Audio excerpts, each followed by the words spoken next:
Shughuli ya utoaji damu katika chuo kikuu cha Kibabii imeendelea siku ya kwanza.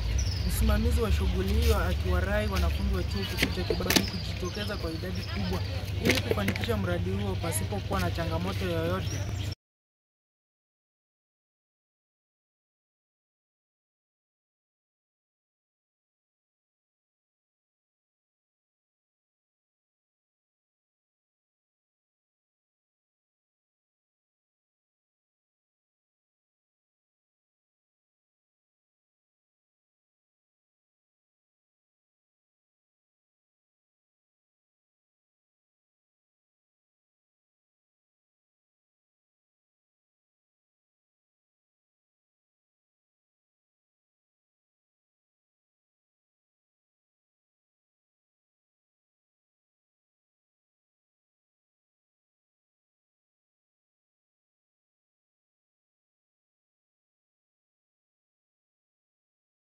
Nikiripoti kutoka chuo kikuu cha Kibabii, jina langu ni Sakaya Michael.